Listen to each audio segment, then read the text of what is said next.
You think you know how the world works, Doctor Strange? What if I told you the reality you know is one of many? We want to do very boldly crash into the Marvel mystical universe.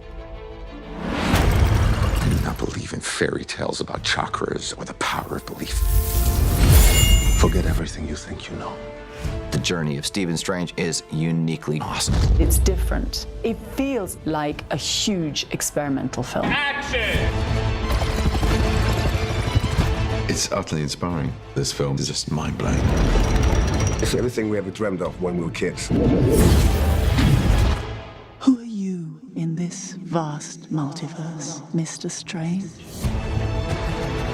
What we've seen happen within the Marvel Universe is this ever-expanding coterie of superheroes blossoming out into the more surreal, so that you can have otherworldly destruction happening in this world's space and time. And it's just about to explode into other dimensions. Open your eye. The stories in Marvel films are dealing with big questions. Who am I? What is the universe? Good and evil. So for us to be in one of the films is not only a childhood dream, it's also an adult dream. To be able to play off Tilda Swinton, Mads Mikkelsen, Rachel McAdams, and Chiwetel, it's really fantastic. Scott has an extreme love for Marvel, but also a clear vision of what he wanted to do with Doctor Strange. The cloak of levitation, it came to you. The cloak is a huge challenge because it has to do so many things. It needs to move, it needs to behave, it needs to be extraordinary. We are in some pretty incredible locations that not only has Marvel never shot in before, but a lot of movies haven't shot in before. There's no place on the planet like Kathmandu. The production design of it is really staggering. Every single set is a reminder of how big a universe you're part of. The big challenge was scale. We created this 600-foot set. Action! We're crafting some really mind-trippy, out-there sort of sequences that I think approach action in really cool new ways.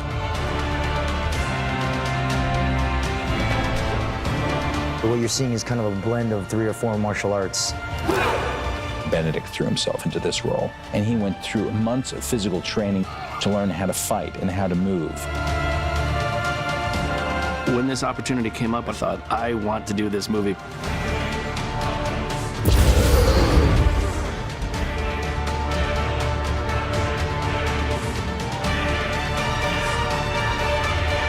We never want to repeat ourselves at Marvel, so the opportunity to do something totally new with an entirely new world, we just couldn't resist.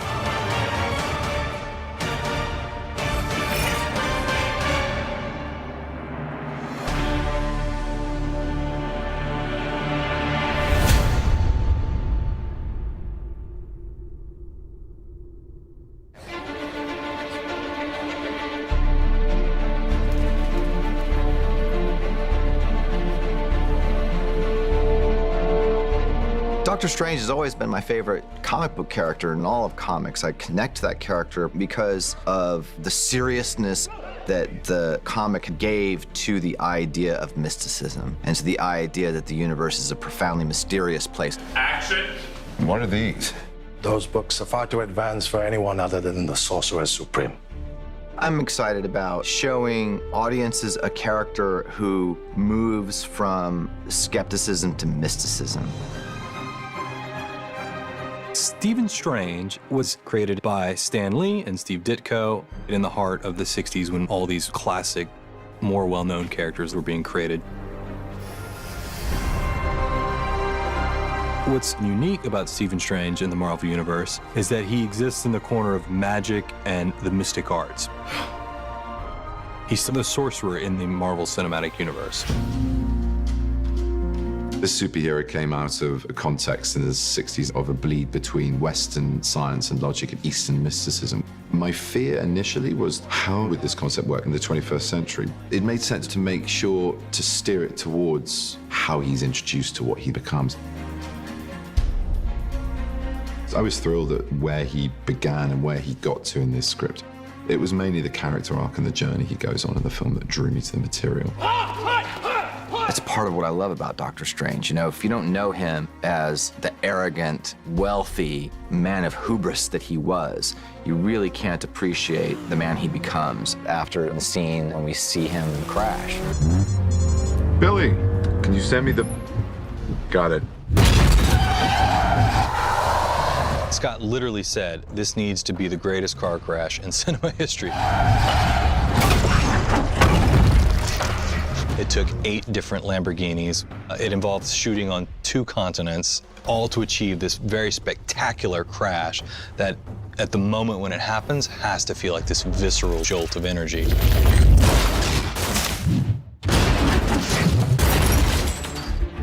I was in a Lamborghini, cut in half, being turned upside down, trapped inside the carcass of the car as the water was rising into it with a camera going underneath to capture me upside down. I was hard work, but it was good fun. You need a spectacular actor. And the fact that Benedict Cumberbatch is as enthusiastic as any actor that has ever joined our universe to portray this character is huge for us. Yeah, perfect. It immediately made sense to me, this material. There are moments in Carmitage when he's getting introduced to weapons. This is the staff of the living tribunal. And he's very cynical about the whole thing, as a modern audience might be. There are many relics. The wand of Atum, the vaulting boots of Valtor. Just roll off the tongue, don't they? Then he just goes on this massive journey of self-discovery, and he has to suffer humility after humility. And that really fascinated me. That was the big draw. Benedict was always our first choice for the role. I heard about this project through sort of vague interest in me. I flew to England to meet with him, and he was the first actor I met with. And after that meeting, we're like, let's do it. Action. We found out based on our shooting schedule, Benedict had to go do Hamlet, and it wasn't going to work out. So they had to look elsewhere. Eventually, it became clear that it needed to be Benedict. And that's when we went back to them and said, okay, what would it take? When do you wrap on that? And we pushed our entire shooting and release schedule 6 months to wait for Benedict. He was literally on stage for Hamlet and then got on a plane 36 hours later and is Doctor Strange shooting in Nepal. It takes a certain type of actor with a certain type of commitment to do that, and that shone through on every single day he was on set. I studied some neurosurgery. I obviously studied the procedures that we perform in the film. Cranial nerves intact. We had on-hand advice from a very well-reputed neurosurgeon to talk about instrumentation, to talk about everything from scrubbing in to cauterizing a wound. I mean, really mind-blowing stuff.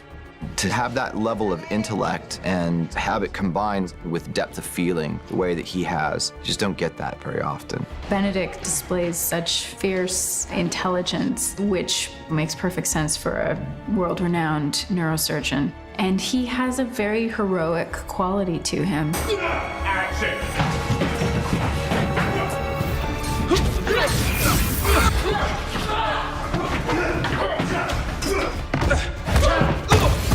It's brilliant. The stunts, the training, the work in front of green screen. It's been a real adventure. I think he brings a real heart to the character that he needs eventually. There's one specific moment in the film, which is when the Ancient One says, It's not about you. and the penny drops for the first time. His realization that he has a mission beyond his own self-interest is the true turning point for people to sort of lean in and sympathize with him. He is a character who is perpetually evolving, reckoning with both himself and with the extraordinary things that he is uncovering in a way that we haven't seen in the Marvel Universe yet. It is strange in a way, I suppose, no pun intended, that he's flown under the radar until now within the Marvel Cinematic Universe, because he is a very big presence in the original comics.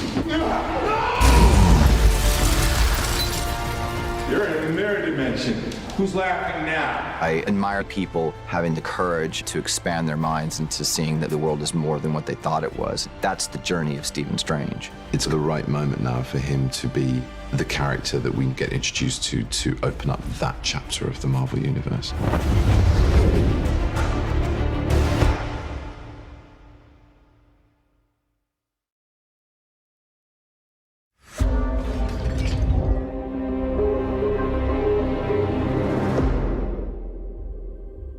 We have a cast I think has more awards and more award nominations than any single cast we've ever put together.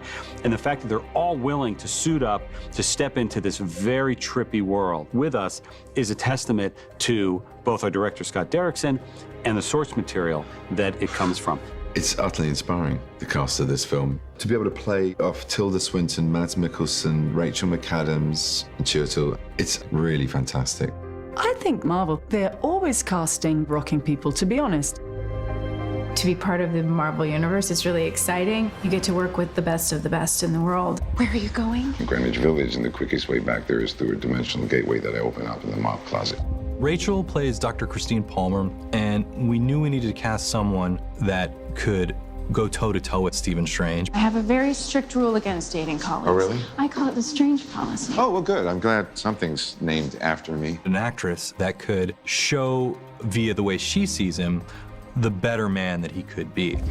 And that takes an actress of incredible skill and incredible weight. I don't understand what's happening. I read a few of the comics. Scott, the director, pointed me towards The Oath. In particular, he thought that would be the most helpful for my character. There's definitely a pressure to get close to people's impression of what the character is. I think I'm fortunate in that she's kind of an amalgamation of a few women in the comics and Scott's own invention. For me, it was just sort of interesting to get to know where my character might, who knows, be headed. Open your eye. One of the biggest challenges, casting-wise, was the Ancient One. The Ancient One is a kind of a cliche by now. You know, the idea of the wizened old man on the hill. I don't know that I've ever seen a version where the Ancient One's been not an ancient Tibetan man. Thank you, Ancient One, for seeing me. You're very welcome. And yet, the Ancient One is so critical to the Doctor Strange mythology. You have to have the Ancient One. Teach me. No.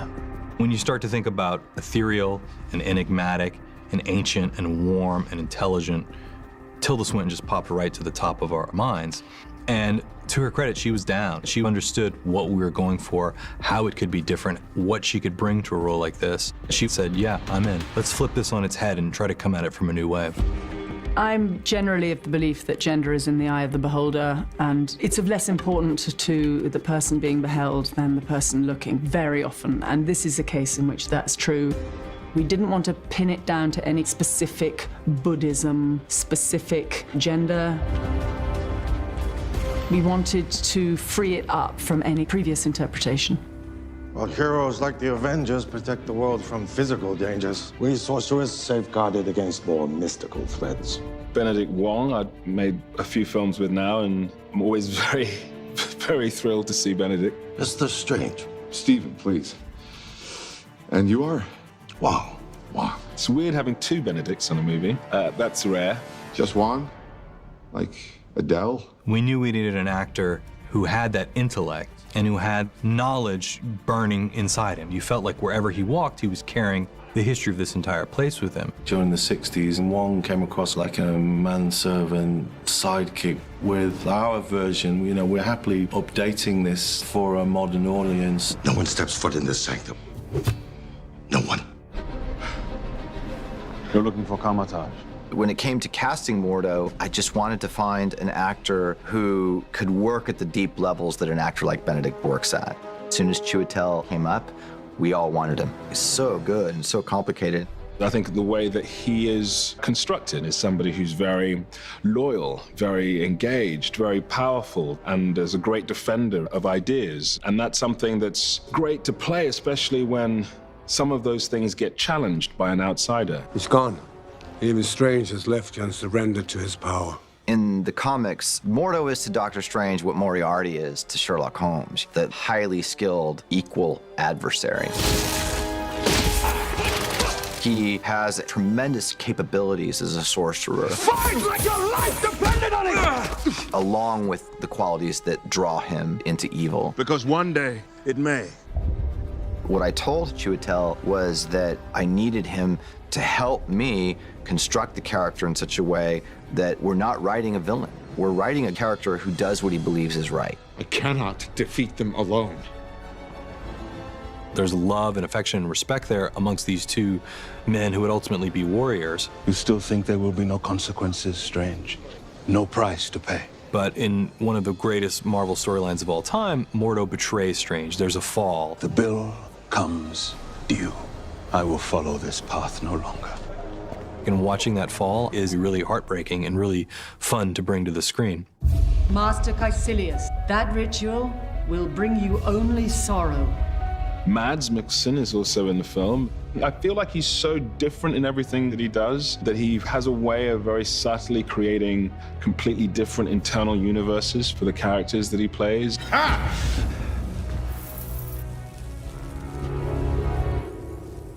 You don't know how to use that, do you?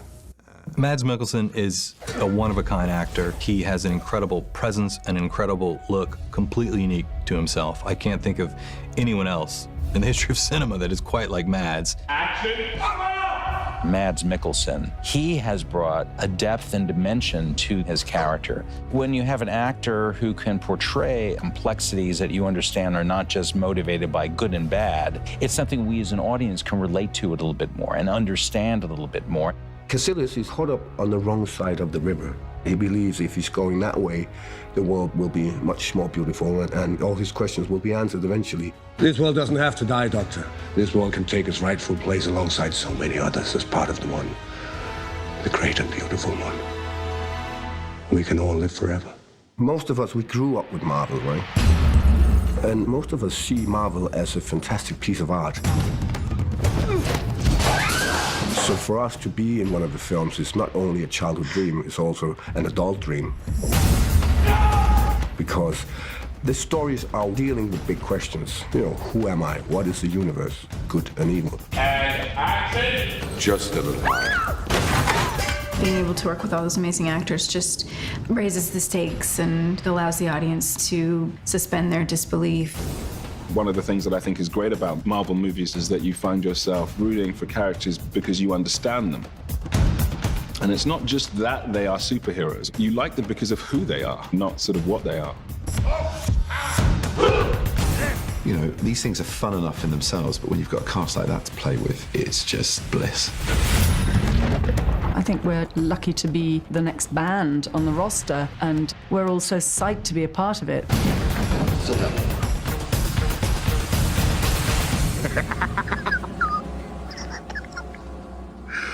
Oh, it's funny.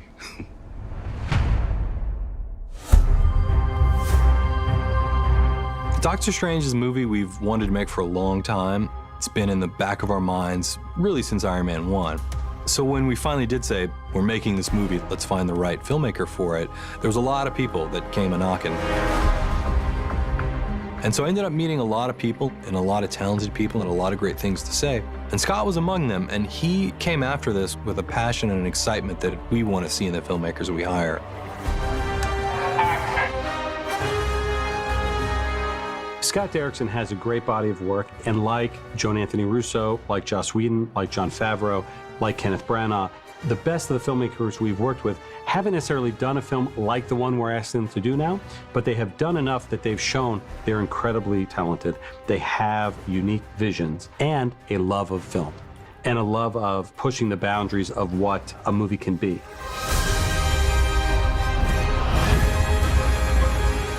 When you look at Scott's work going back to the earliest days to his most recent films, he's always playing with genre, he's always subverting that genre. Sometimes he dives right into it, sometimes he twists it. That's exactly what we love to do at Marvel.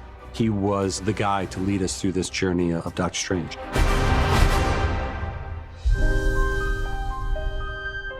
Doctor Strange has always been my favorite comic book character, not just in the Marvel universe, but in all of comics. Primarily, I think, because of the seriousness and gravity that the comic gave to the idea of mysticism. To be able to explore other dimensions and bring other dimensions into the cinema for audiences to experience. I mean, my God, what could be greater than that? And then when you look at your hands, it's straight, yeah, like that. Okay, let's shoot this, guys. 21 bacon, take one. It's a well-oiled machine here. I mean, it doesn't ever feel like it's big. He's somehow made the set feel quite intimate. And I think his enthusiasm and passion for the Doctor Strange world is very evident. I think Scott's one of the main reasons that this project attracted such a brilliantly talented cast. He's great on process. He's really good on going through great volume of detail about characterization. You really feel very safe in his hands about who you're playing and why you're playing what you're playing. That's great. That looks really cool. And all those kind of acting questions are very easy to talk to him about. Whatever feels natural, we'll move to you. Okay. So don't worry about the camera in terms of just if there's a version of continuing to move that feels natural. Yeah. He's very open to this sort of minutia that can sort of drive some directors mad, even within having to work on this extraordinary kind of epic visual scale and these incredibly complex and big ideas. Freeze for a moment, and then I would drag it out slowly, and then you just slowly start to recoil back away from him, and that gives us a nice cut. A lot of the movie that we're making to this day were based out of those early conversations and ideas from Scott saying, you know what we should do? We should do this. And in ways that kind of cracked the story open for us, where we're like, oh, it took things that we were daunted by, that we knew would be tough to necessarily crack and figure out how to update for modern audiences, and sort of showed us the way. And that gave us a lot of confidence that not only do you have a lot of excitement and passion and enthusiasm for the project, you also had a ton of great ideas. He's really infused it with a lot of humor and light touches as well. I mean, there's lots of explosions and fun things for the kids too, but I think it's got a maturity to it. Teach me. I get up every morning and I can't believe they're letting me do the things we're gonna do in this movie. Cut. Awesome. It's an attempt to create not only a broader universe for Marvel characters and Doctor Strange himself to inhabit, but it really is an attempt to push the ball forward when it comes to what audiences can expect to enjoy from tentpole movies. That's an ambitious goal, but that's what we're doing.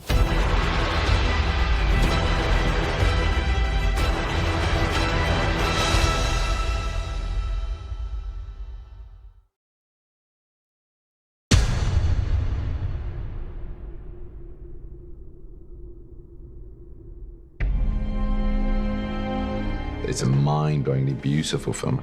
That's in no small part thanks to the clothing and the extraordinary construction of these beautiful sets. This is my 5th film with Marvel, so I could be called a Marvel veteran. And obviously this one was attractive. It's a new story, new character. I like developing new worlds. Clothes tell a story from this very slick man at the beginning. He's very well kept, and after what happens to him, he starts to let himself go. This is useless. There aren't so many buttons because of the shake in the hands. The clothes get simpler on the outside. In the comic book, Strange has the Strange symbol on his chest. One of the big challenges was how to incorporate that without making him look like I've got the T-shirt and I'm here. We decided that within the camouflage, the disciples would have motifs which are embroidered on their clothes. These are stunt versions of our Eye of Agamotto. They're soft rubber and they've also been lit. There's various versions of the eye, so there's a closed, there's some where the hands are in different positions. This eye in particular has got lights behind it. The cloak is a huge challenge because it has to do so many things. It needs to move, it needs to behave, it needs to be extraordinary. The cloak of levitation. It came to you. We've made a kind of the walking, talking, the full glory cloak. We've made an action cloak. We obviously then, when we use wire work, we have to make a cloak that doesn't foul on the wires. So there are different weights, different lengths, different shapes, different collars, all kinds of things. The production design of it is really staggering. It's a sort of 360 experience, and I love that. It's probably one of the bigger challenges for the Marvel Universe in terms of the places that we go to with Stephen Strange's journey. Places you've never been before, places that are earthbound, places that are not earthbound. And what's fun is taking a location and making it a character in the film. Charles Wood, a production designer who did Thor: The Dark World for us, the Guardians of the Galaxy, Avengers: Age of Ultron, he is making this film feel different and look different from any of the films that have come before. It was so out there, this film. Marvel do encourage you to go as far as you possibly can and then quite a lot further. Kathmandu in Nepal, you know, it's the most extraordinary place I've ever been to. We had 4 days shooting for real in Kathmandu, and then we built Kathmandu on the stage. The recreation of Kathmandu here was so extraordinary. We had Nepali extras who were going, my cousin lives above that shop. Literally, they'd recreated a street and there were people who had relatives who lived in that street. You're looking for Kamataj. We brought with us the smell of incense. It was so evocative. You felt that you were back there. You could have just blinked and been back in Kathmandu. Sure you got the right one. It's just, that one seems a little more Kamataj-y. Kathmandu is a world of natural colour. Red oxide, yellow ochre, antiquity. That influenced the world of the Kamataj. Scott always said to me he wanted a film that was very rich, dark, and luminous. We harness energy. Luminous, it was a lovely word because we tried to introduce colour and light and reflection stuff into a lot of these kind of dreamy worlds. We're painting the views out of the windows to match the existing location. I think we're probably one of the few crafts in this industry that we still work as we would have done 100 years ago. And then you go to a more modern world. You have the New York Sanctum.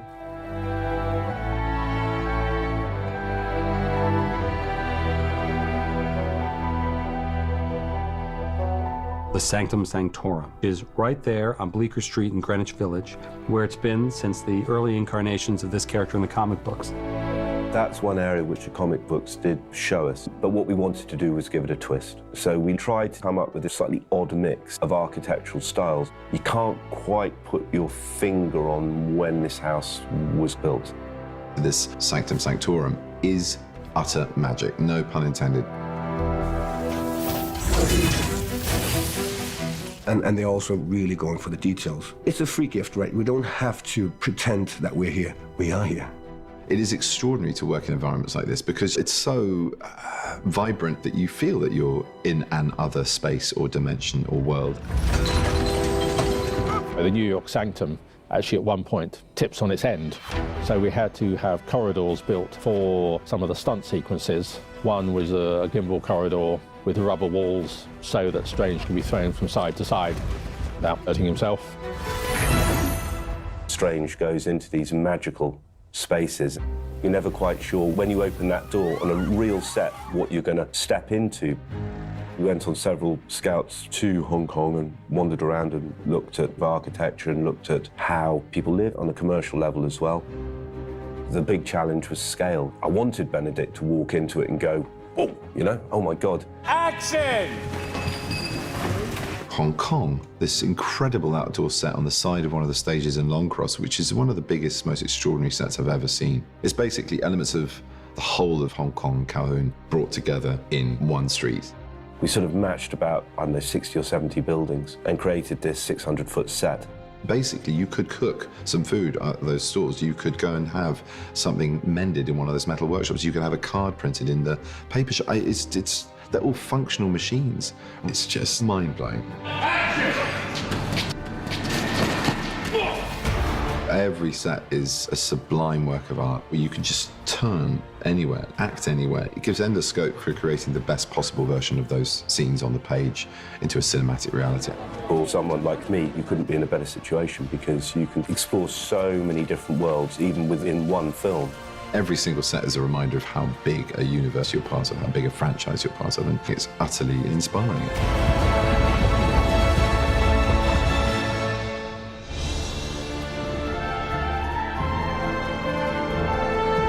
The first time I read the script, I went, oh my God, how are we going to do this? Because it goes to all the far reaches of the world. But then, as a group of filmmakers, we've all been down the road before, and you start taking it and dividing it into its little pieces and figuring out, okay, how are we going to do New York? How are we going to go to Kathmandu?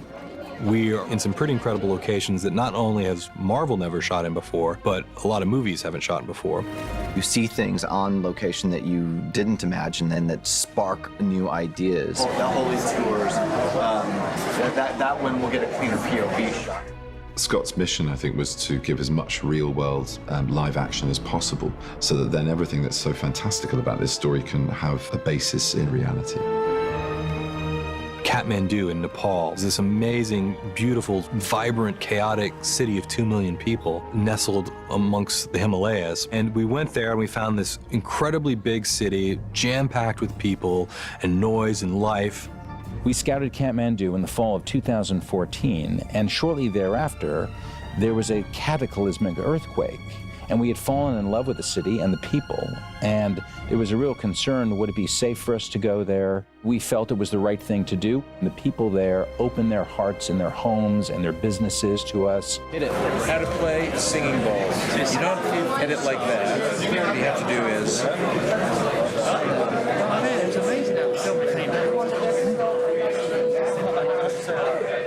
After visiting Kathmandu, I told the production designer, I want windows everywhere. I want to be seeing out into the city all the time, you know, so the presence of the actual city itself are always visible, because the flavor of it is unlike any other place. And action!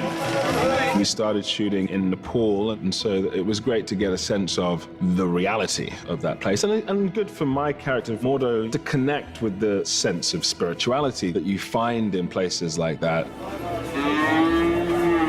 There's no place on the planet like Kathmandu. You know, it is a city with virtually no Western influence. It is so deeply mystical and religious in the most peaceful, beautiful, colorful way. We filmed on what's called the Monkey Temple, which is right up on this hill. And side by side, you have Hindu shrines with this huge Buddhist stupa with prayer wheels and Tibetan prayer flags. It's like going back to school again. It's like going the best field trip of your life making these movies, because you end up at the Monkey Temple in Kathmandu. It's been kind of a wild day. This is still very much a working temple. We're very much throwing ourselves in the real Kathmandu with all the citizens hustling and bustling around us, and having to work our way through all that, which is a challenge, but also gives you so much in camera as you get the real sights and sounds and excitement of the city. And for me to be having my first outing as this man who's right at rock bottom, who's completely broken, looking for some answer in such a spiritual place was wonderful. And it made acting very easy. Kamertage. So today we're actually throwing Benedict into the mix and carrying a camera around behind him, sort of covertly disguised as he mingles with the real population here. We were filming outside, in and amongst the Nepalese people and monasteries, and meeting monks. Being able to wander around the streets of Nepal was fantastic. We had crowds come out on the street there who were adoring crowds. When they saw Benedict, they went nuts. You guys see Benedict? Even the Nepalese recognize him here, even with a long beard. By the third and fourth day, it was ridiculous, but sort of extraordinary. But it's very flattering and very good fun. It was nice to say hello to a few fans as well.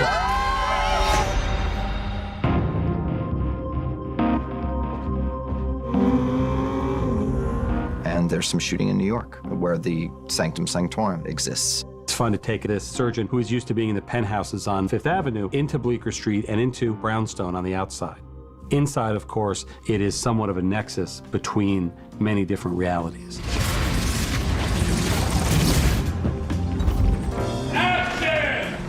In the Marvel universe, New York is very important.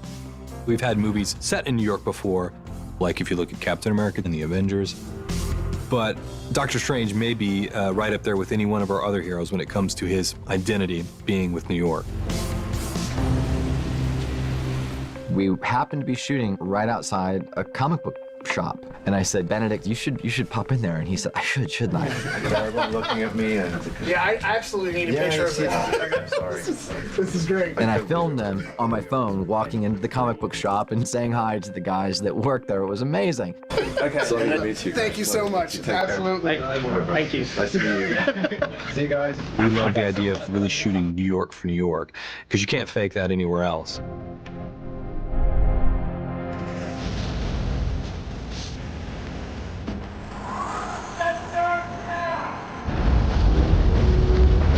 And that is another icing on the cake, right? I mean, if you're in this business, you have to film at least once in New York, and this is mine.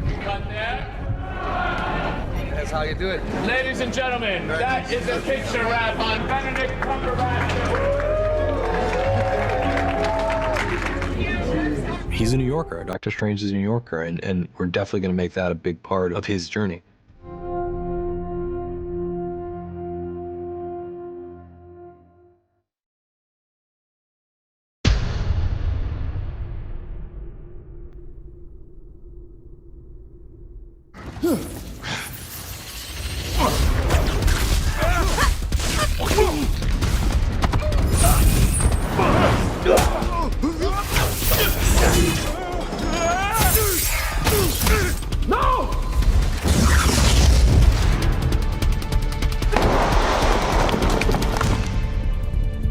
The fight directors have done an extraordinary job. Action. You want to do something that's never been done before, so you want to make it original. The preparation on this film has been immense because it's a certain fighting style they invented for the film. Put your weight on your right, and then when you do the left hand, almost lunge out a little bit. What you're seeing is kind of a blend of 3 or 4 martial arts put together. So some people might look at it and go, oh, that's Kung Fu, oh, that's Silat, oh, that's Filipino martial arts. We're trying to make it something unique to the movie. Give yourself a round of applause. I run a martial arts school, so we're all teachers, so we can break it down into small movements so they understand the beats and the timing, and then gradually we've been putting all the moves together. We know the position, we know how to turn. We're gonna make sure again, knees, bum, off the floor. We have Julian, our dance choreographer for the movie, because in the movie, it's a mystical martial arts academy.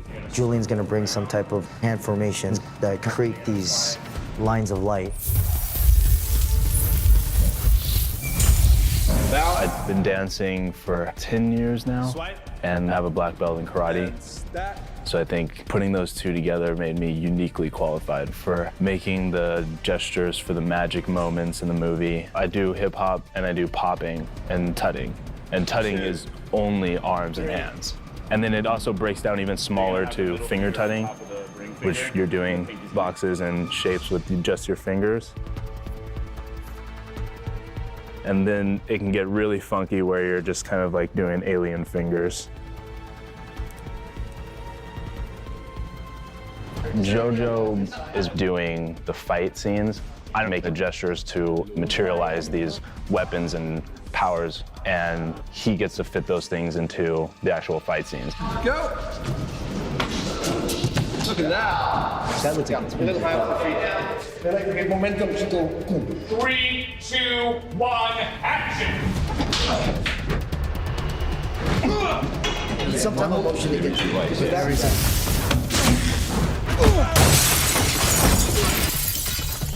Benedict was shooting constantly and doing theater in the evening, so he squeezed the training in between. Benedict threw himself into this role, and he went through months of physical training even while he was on stage doing Hamlet to learn how to fight and how to move. We've had to say, Benedict, maybe we should let the stuntman do that particular stunt. He has been game for everything.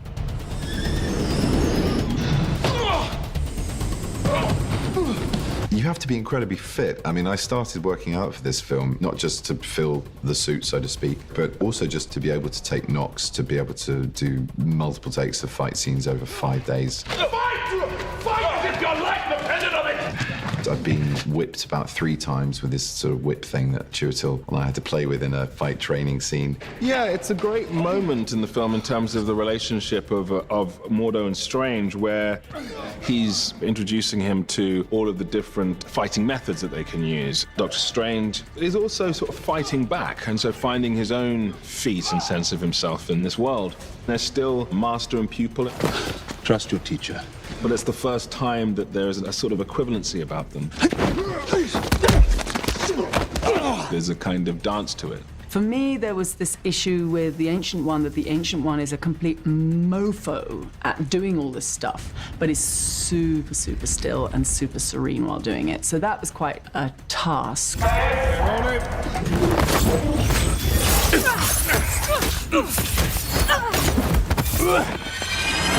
Because generally speaking, when you're slicing people to bits, you kind of want to show it in your face. The style of the martial arts is very kung fu because they're like Shaolin monks, these characters. Although my character is described as a zealot, so he's a bit more bullish in the way he fights.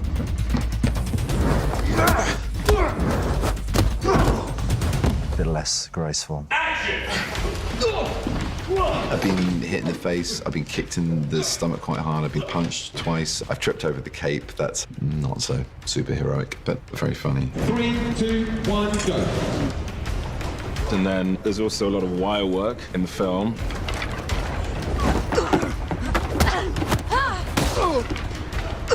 And it becomes very exciting and just a lot of fun, really. Stephen Broussard and Kevin Feige said I've done more wire work on this than any other film that they've worked on. I get flung through a wall or suspended by a wire over a drop and then smashed into an asteroid in another dimension, flung off the edge of a building that's changing shape, or knocked over a balcony or smashed through a cabinet. You can't really say you're a superhero unless you've actually experienced some of the physical trauma. It was really fun. It's not every day you get to smash glass and be paid for it.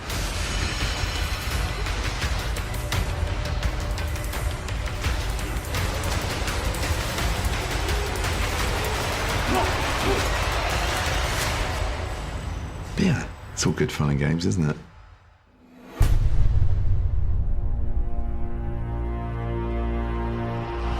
With Doctor Strange, we're crafting some really cool and unique visual ideas and really mind-trippy, out there sort of sequences that I think approach action in really cool new ways.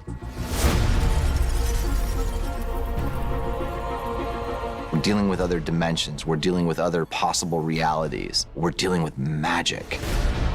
There's a lot of real-world live action in this film, but there's also the most extraordinary effects, and the importance of the environments and the action in those environments has never been richer. So I think it's a great cinematic ride. In terms of visual effects, there's things that haven't been seen before. The visuals are remarkable. We wanted to expand people's minds. Open your eye.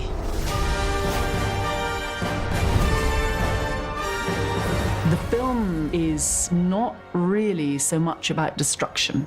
It's about creation.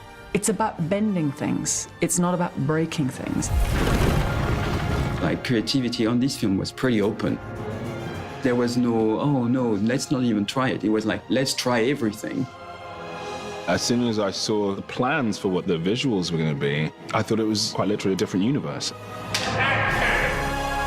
There are more interesting things that can be done with modern film technology. I think we can do more, you know, and that's part of the ambition of Doctor Strange. The comics themselves are incredibly visually rich, and that immediately translates into a 21st century cinematic landscape because we have these extraordinary tools at our disposal. In the comics, Steve Ditko is famous for his interpretation of this dark dimension. And what the entire production team has been tasked with doing is bringing that to life. We tried to be faithful to it, but bring something new to it, you know, kind of put it into our world. And nowadays, you know, we're in 21st century, so it's a different technology, but we try to be very faithful to these ideas.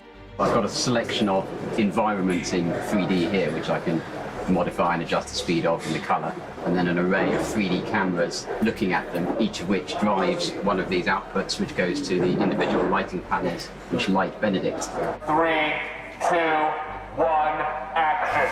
And now! Marvel are always experimental as filmmakers. They're always taking technology right to the edge and beyond the edge, and they're inventing every day new technology to do things that a year ago they wouldn't have been able to do. I see through you. One of the staples of Doctor Strange's magical powers is the ability to astral project, which was another idea born of groovy 60s thinking, you know, I'll meet you on the astral plane, man. What did you just do to me? I pushed your astral form out of your physical form. What's in that tea? Psilocybin? LSD? It's just tea. With a little honey. You're exiting your body and you're viewing something from an alternate dimension. So that was a big moment for us to figure out how we're going to do that. It'll start off often at Marvel in the Viz Dev department, and they'll come up with concepts. Previs is essentially moving storyboards. You actually can now get into what the shots are supposed to be like, how dynamic the moves are. That then gets handed off to a facility who will then begin testing that with moving footage.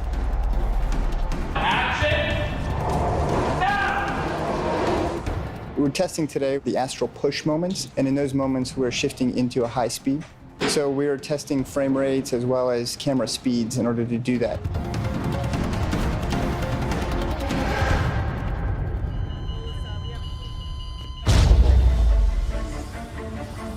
The astral form is one of the simplest effects that we've done and one of the hardest, because you need to believe that in a way is the spirit that sort of comes out of the body. We all know what the body looks like, and we also know what a ghost looks like. And the idea was that we didn't want it to look like a ghost, and yet is ghostly. The main thing was in the way they can move and interact with the environment. When they fly very fast through the room, they can go through the walls, but then cling to the walls. Things are moving when they hit them. So it's not really ghosts as we know them. By far, my favorite scene in the movie is with the Ancient One and Doctor Strange in the balcony of the hospital, where she's watching that moment of lightning. Look at me, stretching one moment out into 1,000, just so that I can watch the snow. We wanted the light to change in the room when this moment happens, so that you could feel that you're in a different dimension, but you wanted to stay connected. It's such a delicate balance. Dormammu dwells in the dark dimension, beyond time. Doctor Strange really did introduce a whole nother aspect of the Marvel comic universe, which was the aspect of other dimensions. And it's fascinating because since that time, dimensional theory has advanced so much. The notion that there are surrounding dimensions that we don't have the ability to perceive. And we all liked the idea of taking the science of that very seriously and using that as a way into the Marvel Cinematic Universe. The dark dimension. Dormammu is coming. Setting up the stakes of believability that these dimensions exist and that they're dangerous, I think requires a certain seriousness as you approach it. That doesn't mean the movie's not fun, it just means the world is real, these people are dangerous. We have a fight in the streets of Hong Kong where we have to create a feeling that time is either stopping, slicing, or reverting. There was a lot of work put into this. The way we shot the sequences was pretty complex. We have time going forward and backward and buildings coming up and down. So we have to go and look at the previous where we can actually understand exactly where we are at that moment. The two departments, visual effects and the art department, they're coming together more and more these days. Now, there's a lot of visual effects, obviously, in all of this, but you'd be surprised how much we do in camera as well. Let's roll. Rolling. It's a very collaborative process. Action! I was really interested in making a movie where the visual effects were always used to do something new and were used to create scenes that were unexpected and not quite like anything we've seen before. I'm such a kind of techno geek when it comes to filmmaking technology, and the visual effects team on this, they're out there, they're from another planet. The magic people behind the screen make this look like something we've never seen before. Dormammu, I've come to bargain. It's going to be a stunning visual effects fest.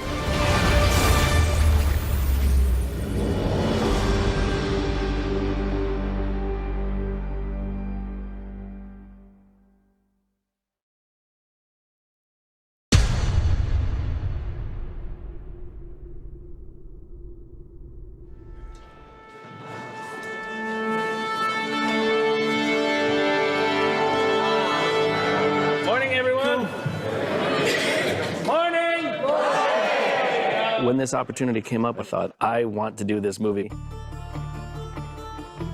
Because it wasn't a reboot of something, it was an original story, and we could kind of deliver something that was completely original on all fronts. My job is to interpret the story and to help you feel what the characters are feeling. So the only way I can write real music is to sort of connect to the movie and to be invested in some way. And I knew I would be on this film just by virtue of my connection to the character from years ago as a kid.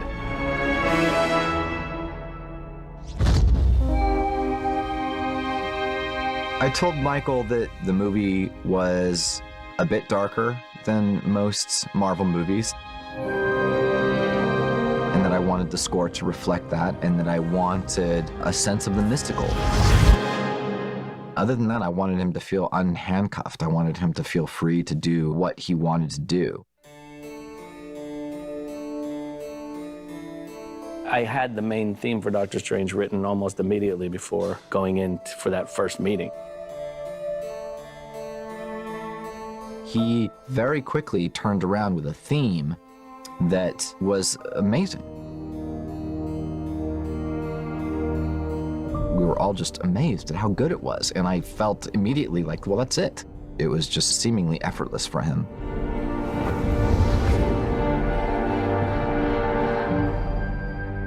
Just as a general brass note, 45 through to 53, can you take it all down one dynamic, please?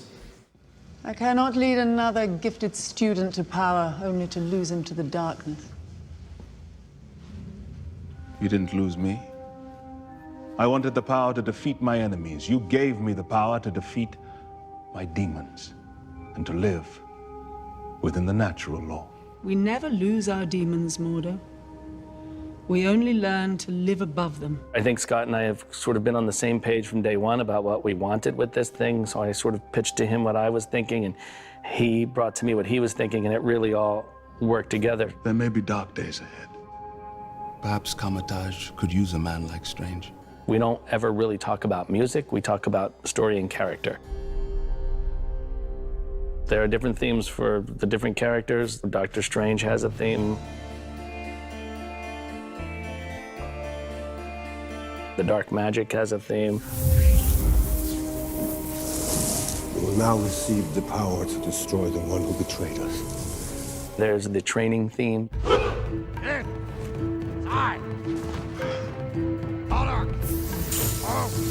There's a semi-romantic theme. This is insane. The Sanctum has its own theme.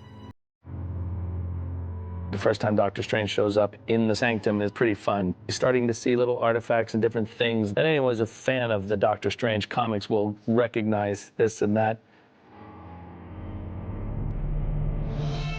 I was able to find different instruments that you normally don't use in films, and for me on this one it was really going to be centered around an electric sitar and a harpsichord. They were going to be sort of the heart of the score in a way, and everything would be built around that.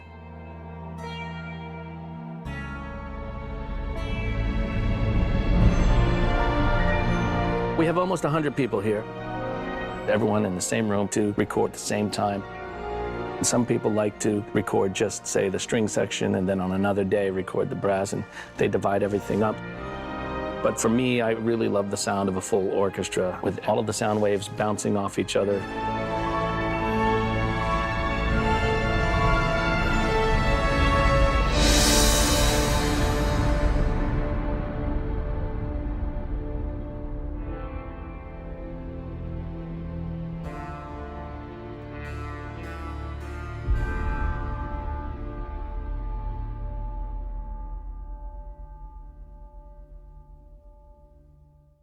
Alpha, take one. I camera mark.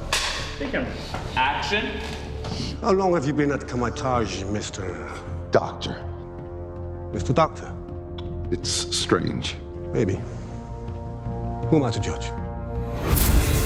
The Marvel Universe belongs to the fans. And the lucky thing is, this film is being made by fans. And that is so cool. We're all in it together.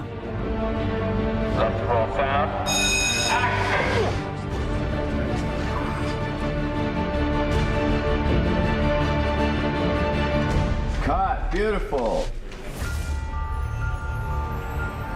When it comes to the tone of Marvel movies, they all stand on their own and they all feel distinct, and that's certainly the case with Doctor Strange.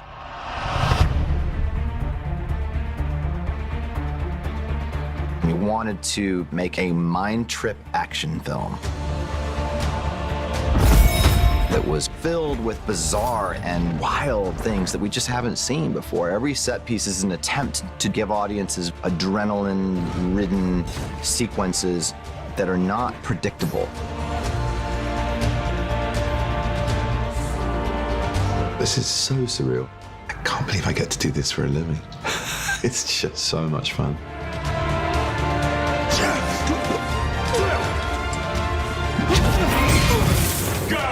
There's really no limits. It's parallel universes and time travel and unlocking a whole new part of the brain. And audiences are always ready to take that ride. It's about doglegging into another world. It's about creativity, and it's about the mind.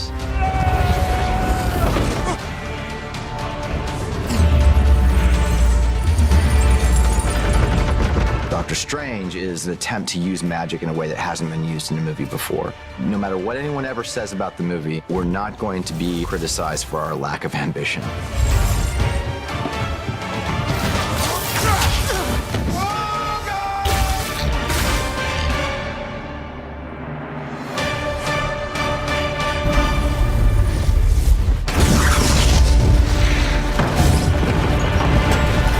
That was awesome, you guys. This is everything it's supposed to be.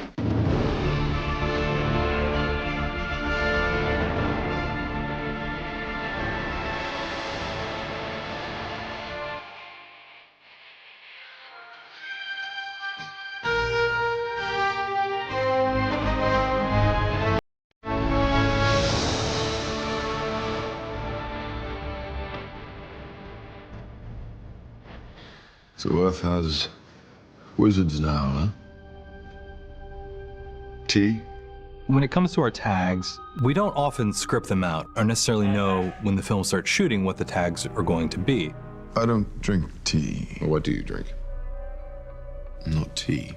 And late into the shooting of Strange, the Thor Ragnarok script was coming together. And as we were reading it, we said this scene could be hilarious. Wouldn't it be funny to answer the question right away, what's it going to be like when Doctor Strange enters the Marvel Universe?